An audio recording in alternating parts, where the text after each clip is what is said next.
Olá pessoal, estamos aqui novamente, mais um vídeo continuando o estudo da Gênese, esse livro da base da doutrina espírita, que nos fala sobre os milagres e as predições que vêm no Evangelho, né? Além de ter mostrado a gênese do planeta, né? Ter mostrado como iniciou realmente o planeta, a humanidade na Terra, sempre baseado na ciência também, né?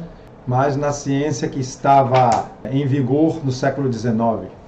Então, hoje nós vamos dar continuidade ao capítulo 17, a Anunciação do Consolador, que é um trecho do Evangelho muito especial para a doutrina espírita, porque nós entendemos que a revelação da doutrina espírita, dos ensinamentos que os espíritos vieram nos trazer, principalmente quando ele se apresenta como o espírito de verdade, a gente entende que é essa revelação que é o Consolador prometido por Jesus. E a gente vai ver por que a gente acredita nisso.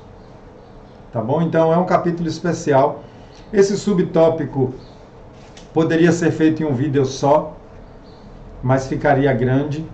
Então eu resolvi que eu vou fazer em dois, para a gente conversar mais tranquilamente. Está no item 35. Está no item 35 desse capítulo 17. Primeiro vamos ler as passagens do Evangelho, para depois vir os comentários. Tá bom? Que nosso Senhor Jesus abençoe nosso estudo, nossa reunião, porque sempre é uma reunião, né? E que os bons espíritos nos intuam, nos incentive a continuar aprendendo. Porque aprender é cada vez mais tomar consciência de que somos espíritos. É cada vez mais tomar consciência que vivemos um personagem aqui nessa encarnação. E vamos assimilando isso de forma que as nossas emoções vão se transformando, a nossa capacidade de renúncia, de resignação perante as dificuldades da vida vão se tornando naturais, quando a gente vai entendendo e acreditando. Tá certo? Vamos lá. Vamos lá para a passagem do Evangelho, a primeira. Se me amais, guardai os meus mandamentos, e eu pedirei a meu Pai, e ele vos enviará outro Consolador. Então Jesus já se considerava um Consolador, claro que foi. Ele se dirigiu, na maioria das vezes, aos que sofriam, aos pobres, aos que pagavam impostos, aos que eram escravizados, a fim de que fique eternamente convosco o Espírito de verdade, que o mundo não pode receber porque não o vê. Vós, porém, o conhecereis, porque permanecerá convosco e estará em vós. Nessa parte que a gente leu já tem duas coisas para chamar a atenção, mas que vai ser comentada adiante. Primeiro que ele falou que esse Consolador vai ficar eternamente. Não será como a vinda dele, que veio, ficou 33 anos encarnado e desencarnou. Apesar de que ele está conosco, mas não está na Terra presencialmente, né? Então ele falou que esse ficará eternamente, já chama atenção aí. E outra observação é que ele falou que estará em nós, não estará aqui do lado, estará em nós esse Consolador. Então guarde isso aí. Mas o Consolador, que é o Espírito Santo, que meu Pai enviará em meu nome, vos ensinará todas as coisas e fará vos lembreis de tudo o que vos tenho dito. João, capítulo 14, de 15 a 17 e 26. E no Evangelho segundo o Espiritismo, capítulo 6. Porque, como eu já falei aqui, o Evangelho segundo o Espiritismo, ele seleciona passagens de importância moral do Evangelho, né? O Evangelho segundo o Espiritismo é o Novo Testamento, só que selecionado passagens morais e comentado pelos espíritos de luz, né? Os espíritos que já estão adiante de nós na jornada. O que eu acho interessante dessa parte do Consolador prometido é que isso é pouco comentado em outras religiões e outras doutrinas, é pouco estudado. Eu só tive contato com essa passagem estudando a doutrina espírita, né? Então vamos aqui. Entretanto, digo-vos em verdade, convém que eu me vá, porquanto se eu não me for, o Consolador não vos virá. Essas conversas, essas pregações de Jesus foi pouco antes dele morrer. Quer dizer, do corpo dele, né? Pouco antes da crucificação. Então ele começou a falar coisas para os apóstolos nesse sentido, de que como ficariam as coisas, né? Então ele falou que era importante que ele voltasse para a dimensão espiritual, né? Que foi muito ensinado com o nome de paraíso, mas que era importante que ele voltasse para a dimensão da felicidade, de onde ele tem sintonia, e tinha sintonia desde aquela época. Eu, porém, me vou, e vou-lo enviarei, e quando ele vier, vencerá o mundo no que respeita ao pecado, à justiça e ao juízo. Então aqui ele está falando novamente do Consolador. No que respeita ao pecado, por não terem acreditado em mim. Está falando da grande massa que não acreditou nele, né? Que ele passou, até mesmo quem presenciou os milagres dele, quem presenciou as curas, mesmo esses depois ainda duvidaram. No que respeita à justiça, porque me vou para meu Pai e não mais me vereis. Está falando aqui fisicamente, olha que Jesus falou, não mais me vereis. No que respeita ao juízo, porque já está julgado o príncipe deste mundo. Então ele falou do pecado, da justiça e do juízo. Tenho ainda muitas coisas a dizer-vos, mas presentemente não as podeis suportar. Olha só esse trecho. Tenho muita coisa ainda a dizer, mas vocês não vão entender. Então quando é que ele vai dizer? Quando vier o Consolador. E como que ele vai dizer para essas pessoas que ele está falando, se não houvesse a reencarnação? Essas pessoas receberam uma promessa. E como que eles iam receber a paga dessa promessa se eles não estivessem aqui para receber? Isso aqui é um dos raciocínios da reencarnação. Porque se não houvesse a reencarnação, essas pessoas que estavam ouvindo isso iam desencarnar e não estariam mais aqui. Iam morrer e não estariam aqui. Quando o Consolador viesse, não faria mais sentido, porque eles não estariam aqui. Não é isso? Então essa é mais um dos raciocínios que mostra a reencarnação, que Jesus prometeu que viria um outro Consolador.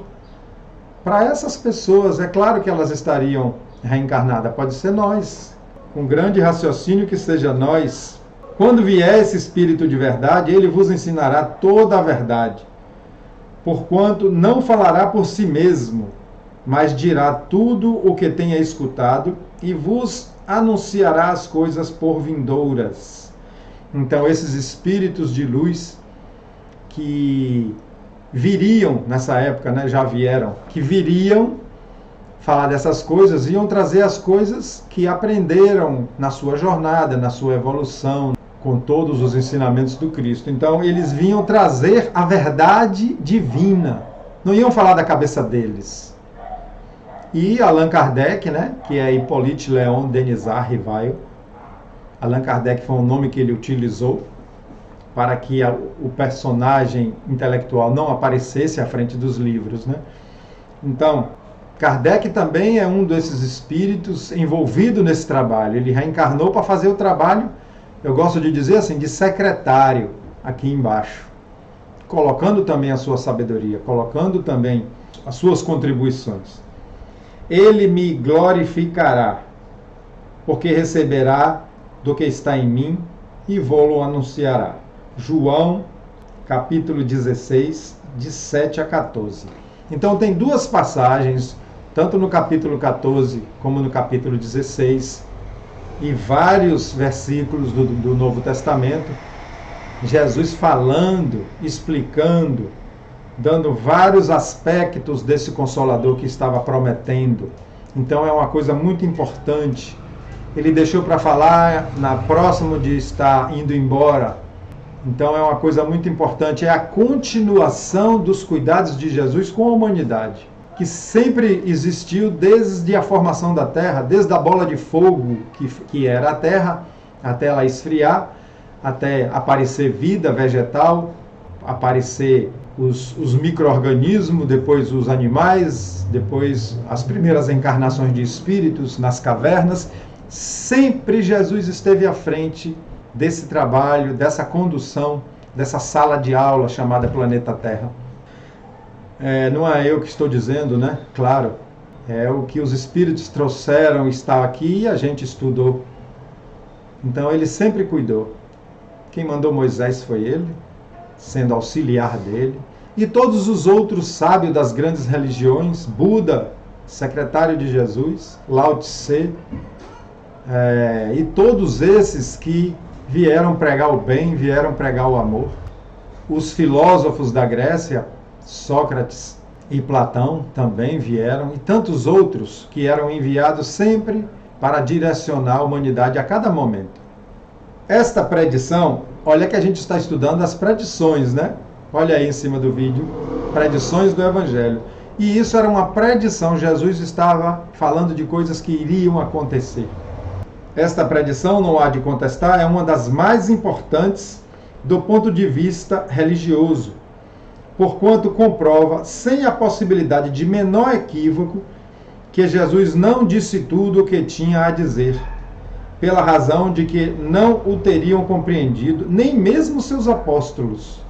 Está vendo? Jesus falou, nem vós não me compreenderíeis. Mesmo os apóstolos, visto que a eles é que o mestre se dirigia. Essa conversa estava sendo direta com os apóstolos. Claro, para eles anunciarem isso depois. Se lhes houvesse dado instruções secretas, os evangelhos fariam referência a tais instruções. Então, quanto às coisas que faltaram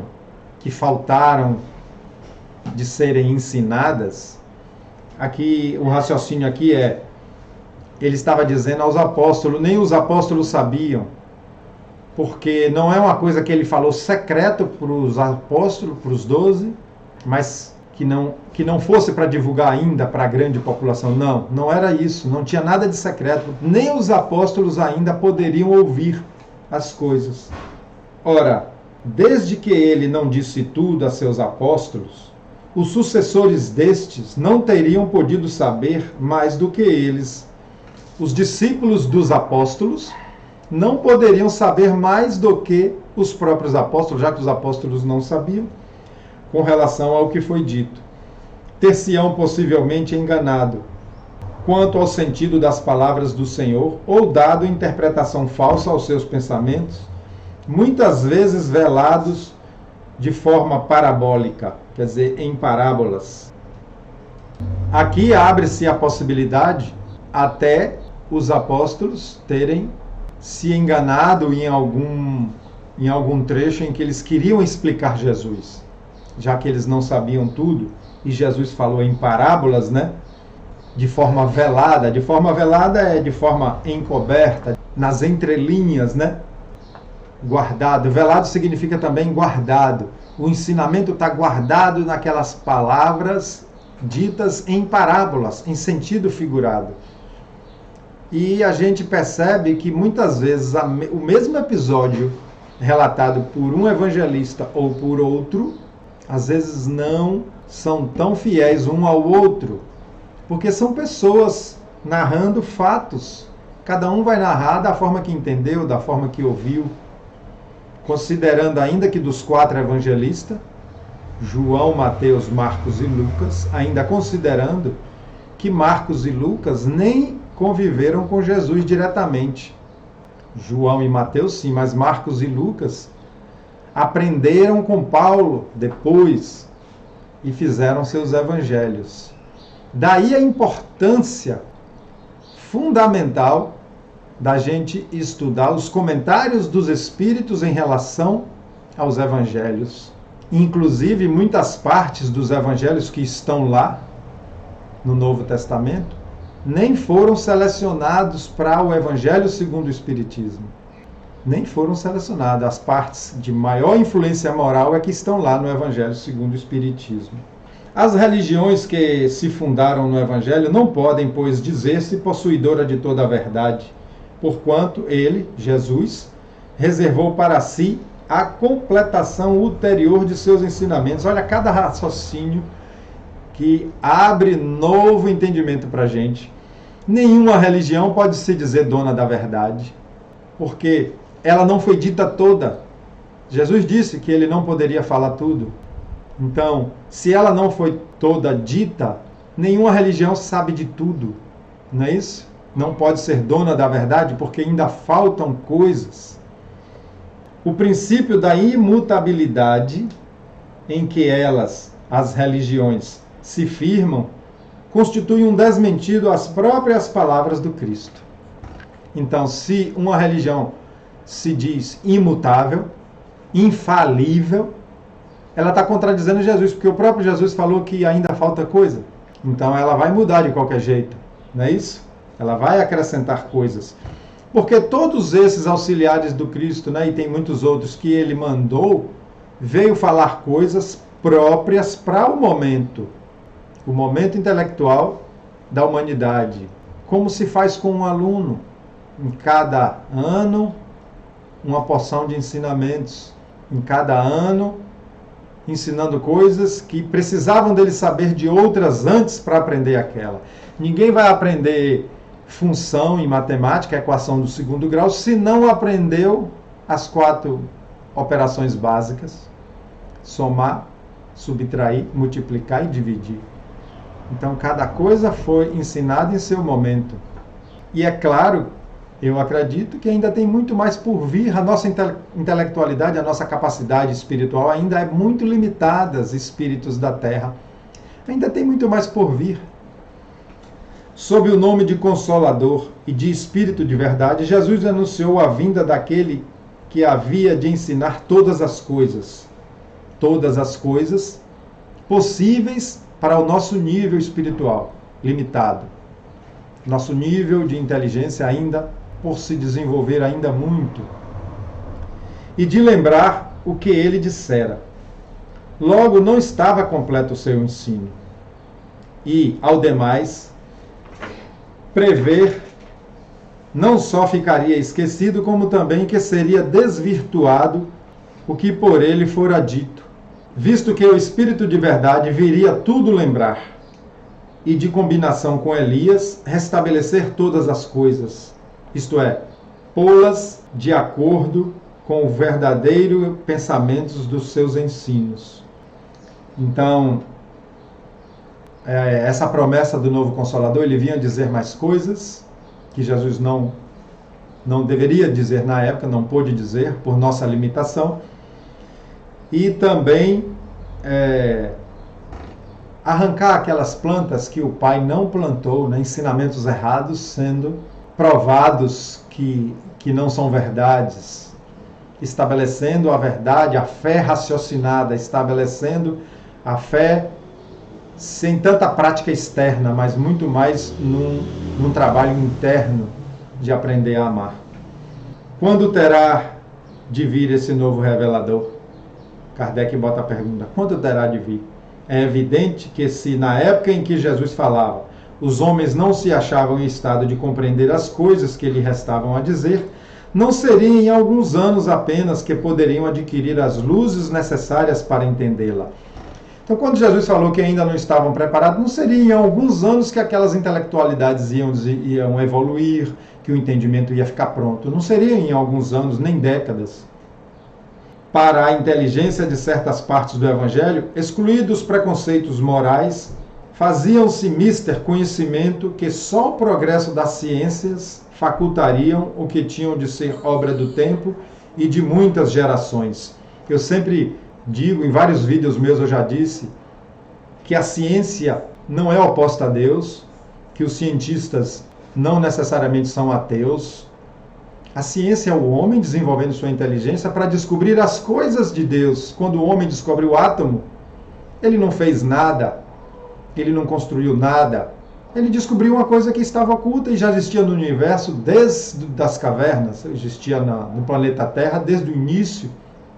Quando o homem descobre o funcionamento interno do seu próprio organismo, ele não inventou nada, nem criou nada, nem está superando Deus em nada, ele está descobrindo uma coisa que foi feita né? Os homens das cavernas, eu gosto de falar dos homens das cavernas, que são as primeiras encarnações na Terra. Eles já tinham estômago, coração, rim, fígado, próstata, visão, cérebro. Tudo isso já existia. A ciência faz o quê? Descobre, entende, domina o conhecimento e passa a se favorecer desse conhecimento. É isso. Então, ciência é o homem desenvolvendo a própria inteligência, mas descobrindo as coisas da natureza, da lei natural, que é a lei divina. Aqui atrás, quando ele fala fazia mister, quer dizer, ser mister é ser necessário, ser essencial, ser indispensável, que nós obtêssemos conhecimentos para poder entender o que esse Consolador viesse trazer.